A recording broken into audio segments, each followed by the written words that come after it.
और अपनी समस्याओं की जड़ में अब मुझे समझ में आता है कि जो सिस्टम हम चलाते हैं, जिसकी मदद से हम गरीबी दूर करना चाहते हैं, भुखमरी दूर करना चाहते हैं, बेकारी दूर करना चाहते हैं, वो सिस्टम गलत है।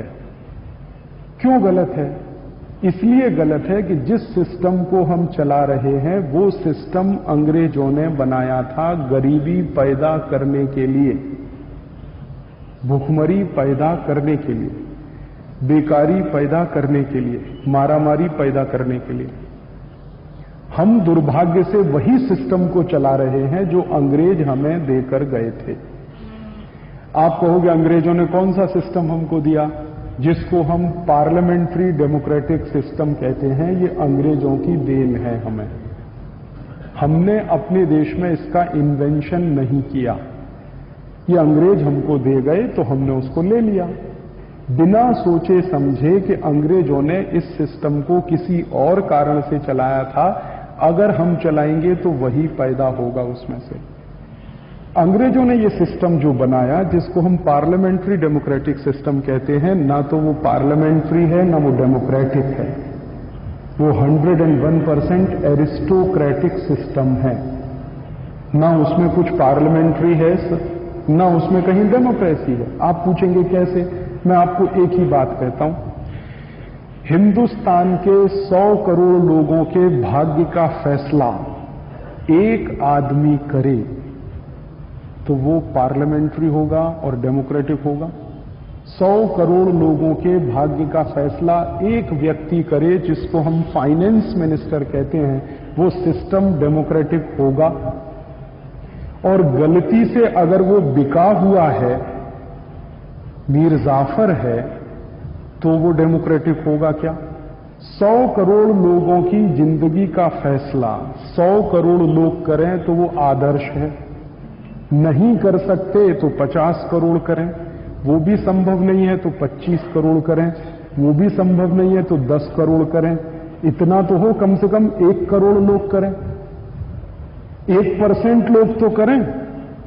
यहां तो 1% भी नहीं है, 0.00000 पता नहीं कितने बार जीरो लगा के तब आप निकालोगे तो एक व्यक्ति फैसला करता। एक व्यक्ति तय करता है हिंदुस्तान में कि कहां टैक्स लगना चाहिए, कहां नहीं लगना चाहिए, और वो पार्लियामेंट में पेश कर देता है। फिर बाकी जो 545 लोग बैठे हैं लोकसभा में, 250 बैठे हैं राज्यसभा में, वो उस पर बहस ये करते हैं कि यहां पर इतना कटौती कर दो, यहां पर इतना बढ़ा दो। ये नहीं कहते कि इसको वापस ले लो पूरा, क्योंकि ये अधिकार उनको नहीं है। तो ये सिस्टम डेमोक्रेटिक है क्या? एक दूसरा उदाहरण देता हूं आपको।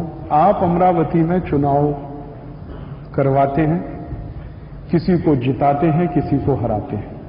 मान लीजिए अमरावती से 10 कैंडिडेट हैं जिनको चुनाव लड़ना है। XYZ ABC नाम की पार्टियां ले लीजिए आप, 10 कैंडिडेट खड़े हैं। 10 कैंडिडेट को जब आप वोट डालने जाते हैं तो पहली बात तो ये कि टोटल जो वोट्स हैं उसका 50% ही कास्ट होता है। हमारी सरकार कहती है कि हर एक सीट पर जो वोटिंग होता है वो टोटल वोटिंग का 50% से भी कम होता है, एवरेज 50% के आसपास आता है।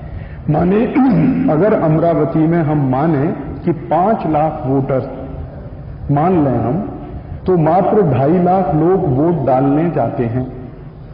और वो जो 2.5 लाख लोग वोट डालते हैं उनमें से 10 पार्टियां हैं, 3-4 मेजर हैं, बाकी माइनर हैं। तो वो वोट बंटता है, किसी पार्टी को 5% मिला, किसी को 7% मिला, किसी को 10% मिला, किसी को 5.5% मिला, किसी को 11% मिल गया, किसी को 15%। अब इसका अर्थ क्या हुआ? हमारे 5 लाख वोटर्स ने वोट डाला, मात्र 50%, 2.5 लाख लोगों ने वोट डाला, और उस 2.5 लाख में बंटवारा कैसे हुआ? किसी को 75,000 मिला, किसी को 50,000 मिला, किसी को 65,000 मिला, किसी को 30,000 मिला, किसी को कुछ मिला, किसी को कुछ मिला। अब आप जरा कल्पना करिए कि जिन लोगों ने किसी एक व्यक्ति को जिताया, मान लो उसको 75,000 वोट मिले और 5 लाख वोटर्स हैं, तो 75,000 5 लाख वोटर्स के कितने % हुए?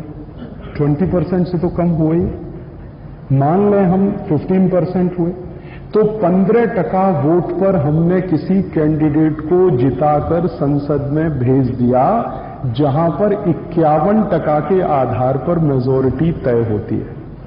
आप समझ रहे हैं मेरी बात?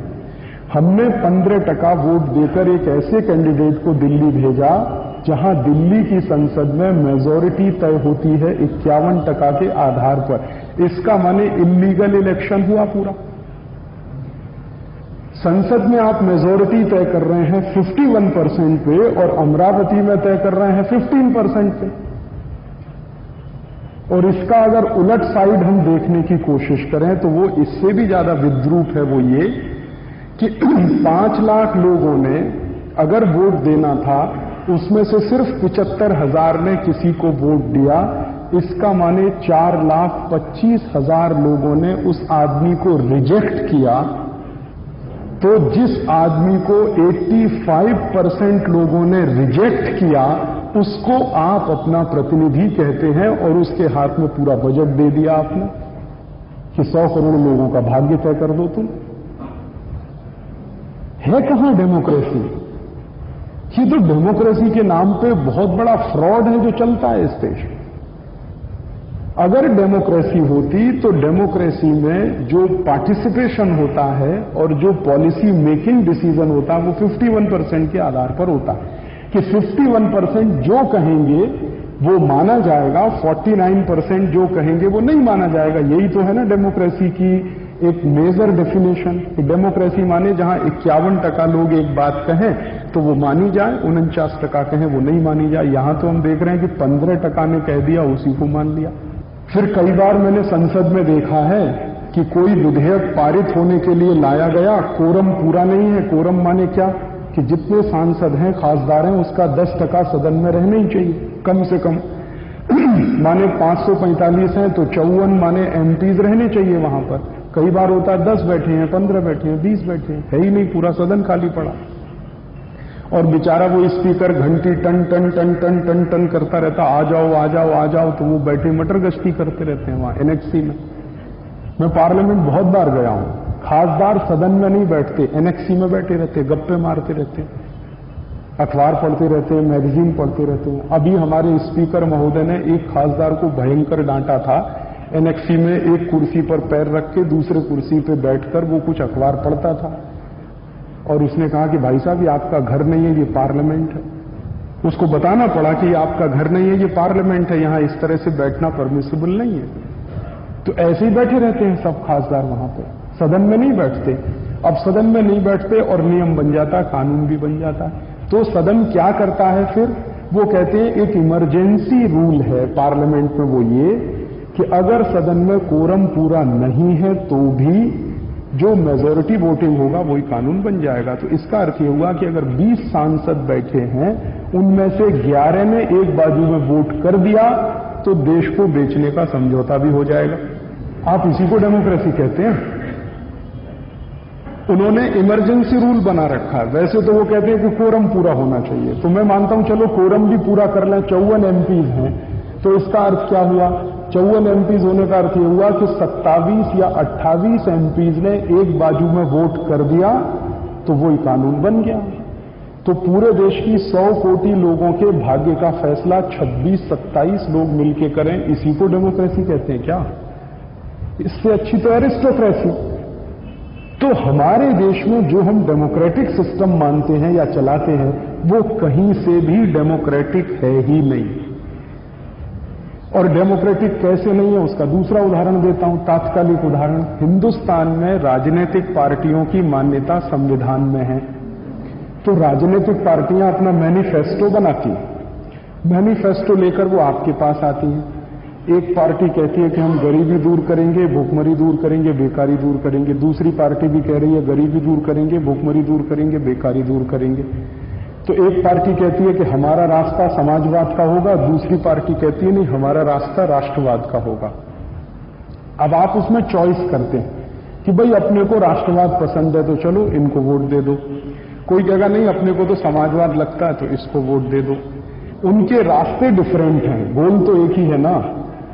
सभी पार्टियां ये कहती हैं गरीबी दूर करेंगे, भूखमरी दूर करेंगे, बेकारी दूर करेंगे, मारामारी दूर करेंगे, आपको सुख समृद्धि वाला जीवन देंगे, और उनकी बातों पर अगर जाइए तो स्वर्ग ला के दे देंगे आपको जमीन पे।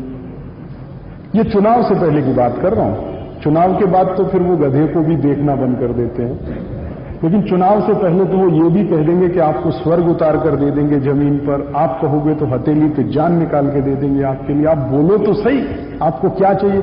आप दूध मांगोगे, हम आपको बासुंदी देंगे, बासुंदी मांगोगे, हम आपको पेड़ा खिलाएंगे।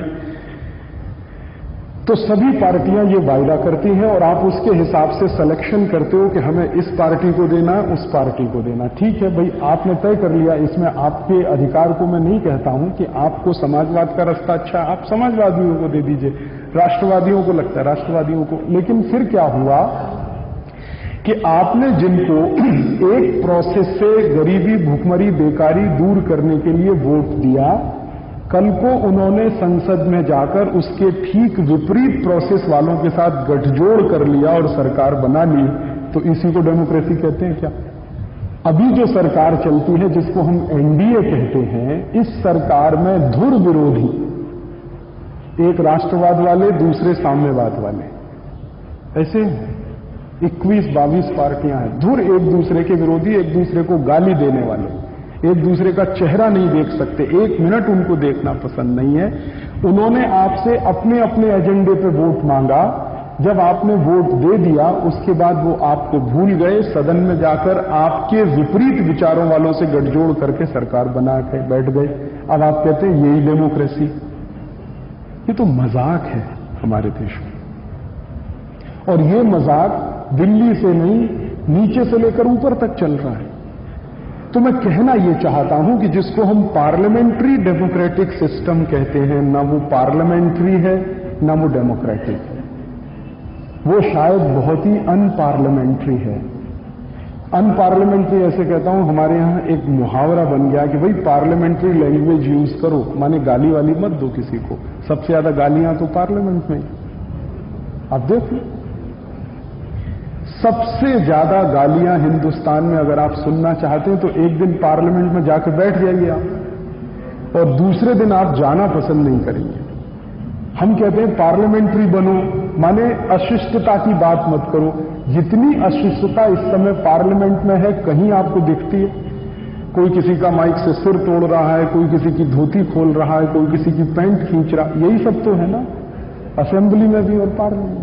मैं उत्तर प्रदेश का रहने वाला हूं, मैं देख चुका हूं ये दृश्य मेरी आंखों से। उत्तर प्रदेश असेंबली में ऐसा 2 बार हो चुका है। एक दूसरे आमदार ने एक दूसरे का सिर तोड़ा था माइक का डंडा निकाल के, तो फिर किसी तीसरे को लगा तो चप्पल उठा के फेंकी, चौथे को लगा तो उसने मेज उठा के फेंक दी किसी के खोपड़े, फिर एक ने तो किसी बहन की साड़ी पकड़ के खींची। यही पार्लियामेंट है, इसी को हम पार्लियामेंट्री सिस्टम कहते हैं। कहीं है नहीं, ना तो पार्लियामेंट्री है ना डेमोक्रेटिक है। तो फिर ये है क्या?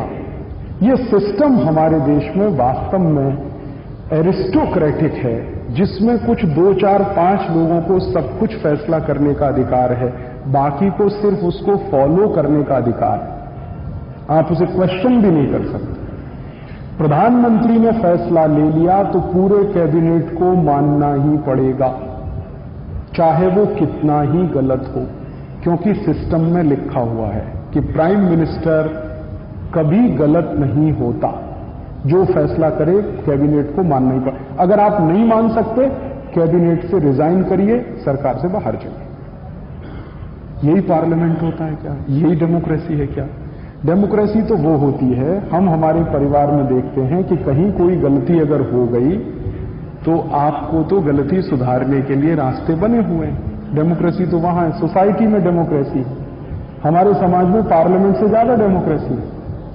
गांव में अगर कोई गलत फैसला हो गया और कई लोगों ने ऑब्जेक्शन कर दिया तो उसको सुधारने के लिए कोशिश की जाती है फिर कि गलत हो गया, ठीक कर लो उसको। वहां तो एक गलत फैसला हुआ तो करना ही है उसको, तो आप वापस नहीं ले सकते उसको। तो ना तो ये सिस्टम पार्लियामेंट्री है ना ये डेमोक्रेटिक है, ये वास्तव में एरिस्टोक्रेटिक सिस्टम है। और ये हमने क्यों लिया है? ये हमारी मूर्खता है कि अंग्रेज जब हिंदुस्तान छोड़कर जा रहे थे तो हमें ये बहस करनी चाहिए थी कि तुम्हारा दिया हुआ सिस्टम हम चलाएंगे या हम हमारे लिए अपना नया सिस्टम बनाएंगे, वो बहस अपने देश में नहीं हो पाई। वही देश का सबसे बड़ा दुर्भाग्य है।